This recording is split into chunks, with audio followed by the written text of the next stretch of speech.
Welcome back to The Explainer. This is episode 9, the tax episode. And look, I know what you're thinking, but this is not a boring tax lecture. Today, we're opening up the playbook on one of the most feared but absolutely essential topics for anyone dealing with real estate in Singapore: property taxes. Consider this your ultimate field guide. We're going to decode the exact systems that catch buyers totally off guard and show you a structured strategy to avoid the most expensive mistakes you could possibly make. Pay close attention. Okay, let's dive right into this. Just look at that number, $300,000. Imagine carefully saving up for years, you finally make your move in the property market, and then, boom, you watch this massive chunk of cash just vanish from your bank account, all because of a structural tax mistake. Getting property taxes wrong in Singapore isn't just some minor administrative hiccup. It can literally drain the staggering amount of cash from your pocket overnight. So could a simple timing mistake actually cost you hundreds of thousands of dollars? Absolutely yes. In the world of Singapore property progression, ignorance isn't bliss. It is complete financial devastation. But hey, here's the good news. While the system is super strict, it's also highly predictable. A solid, well-timed strategy can legally defend your wealth against these massive penalties. Here's our roadmap for today. First, the inevitable tax, which is BSD. Second, the wealth destroyer, ABSD. Third, the impatience penalty, SSD. And finally, number 4, the perfect sequence. Let's start with Section 1, the inevitable tax, understanding buyer's stamp duty, or BST. Now, BSD is paid by all buyers on all property purchases in Singapore, no exceptions. It's a progressive tax based strictly on the purchase price. Looking at the 2026 rates, the first $180,000 is taxed at 1%, the next $180,000 at 2%, and it climbs incrementally from there, maxing out at a 6% rate for any property value above $3 million. Let's bring that math to life with a real-world example from our sources. If you're buying a $1.2 million condo, you don't just pay a flat percentage. You step through those progressive brackets. When you calculate the 1%, the 2%, the 3%, and finally the 4% on the remaining balance, the total BSD comes out to exactly $32,600.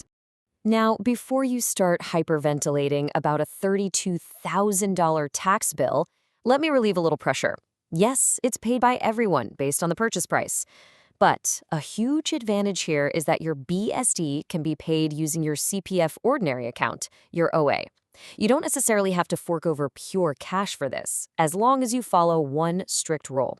It must be paid within 14 days of signing your option to purchase. Moving right along to Section 2, the wealth destroyer, additional buyer's stamp duty, or ABSD. This is the property market's biggest potential cost, and it's brilliantly illustrated right here. If a Singapore citizen buys their first property, they pay 0% ABSD. But for a second property, the rates become incredibly steep. As of 2026, a citizen faces a 20% tax. A permanent resident faces 30%. And foreigners, they pay a staggering flat rate of 60% on any property they buy, with no exceptions. And keep in mind, ABSD is calculated on the purchase price or the market value, whichever is higher. But here is the absolute most critical detail you need to remember. ABSD must be paid in cash. Your CPF cannot be used for this. So if a citizen buys a $1.5 million second property, that 20% ABSD means $300,000 in pure liquid cash upfront. Most couples just don't have that sitting around. This is exactly why sequencing your transactions is critical, and where tactics like the essential occupier strategy we covered in episode 5 become so important to sidestep this entirely. Which leads us directly into what experts call the ABSD trap. Here's exactly how it happens. You decide to buy your nice new private condo before you've officially sold your current HDB flat. Because you technically own 2 properties at the moment of purchase, the system forces you to pay that massive ABSD upfront. Sure, you can claim a refund later if you sell the HDB within 6 months, but the upfront cash flow burden of having to front hundreds of thousands of dollars is enough to completely ruin most couples. All right, Section 3, the impatience penalty, seller's stamp duty, or SSD. SSD penalizes you for selling too quickly after buying, and it's designed specifically to prevent short-term flipping. Patience literally pays off here. If you sell within your first year of owning, you are hit with a massive 12% penalty on the sale price. Year 2 drops to 8%. Year 3 is 4%. It is only after you cross into year 4 that the penalty finally drops to 0. To see just how punishing impatience can be, consider this scenario from the source data. Say you buy a condo for $1.2 million. Just 18 months later, the market goes up and you sell it for $1.4 million. You think you've just made a quick $200,000 profit, right? Nope. Because you sold in year 2, you owe an 8% SSD penalty on the $1.4 million sale price. That's $112,000 instantly gone. Your remaining $88,000 profit is barely anything once you factor in transaction costs. Therefore, the fundamental strategy rule is super clear, quoted straight from our source guide. Hold every property for at least 3 years before selling to avoid SSD. This perfectly aligns with a proper, long-term asset progression timeline anyway. You really shouldn't ever be flipping in the short term. And that brings us to Section 4, the perfect sequence, bypassing the ABSD trap. Now, what's really interesting about this is how we can completely bypass that trap. Let's directly contrast the two approaches. The wrong sequence, the one that costs you money, is buying your private condo first while still holding your HDB.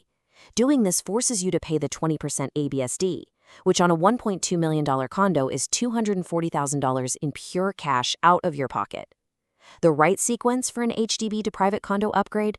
You sell your HDB first. By the time you buy your condo, you're officially a first-time buyer again, and you pay exactly 0% ABSD. So, how do we execute this perfectly without messing up the timeline? Let's take it step by step. Step 1, list your HDB for sale and get a signed option to purchase from a buyer. Step 2, while your HDB is going through the 8 to 10 week resale process, that is your window to actively look for your new condo. Step 3, and this is absolutely crucial, exercise your condo OTP only after your HDB is confirmed sold with a set completion date. And step 4, time the completion of both transactions within a 6-month window. If you do this, you pay BSD on the condo only, no ABSD, because you've already sold your HDB. Now, we do have to acknowledge the tricky reality here. Because you're selling before you buy, you'll likely face a gap where you are temporarily without a home. But our source provides some very practical solutions to bridge this. You could negotiate a 1 to 3 month leaseback arrangement with your HDB buyer, allowing you to stay as a tenant. You could stay with family temporarily, or you can just rent a short-stay apartment for 3 to 6 months while your new condo is prepared. And that brings us to the ultimate question. Is a few months of temporary inconvenience worth saving hundreds of thousands of dollars in pure cash? The math makes it undeniably clear. With the right roadmap and a bit of discipline, you can legally bypass the biggest traps in the system. I really hope this field guide has empowered you to plan ahead and act strategically. So are you ready to sequence your next move and protect your wealth? Keep structuring your approach, and I'll catch you in our next explainer.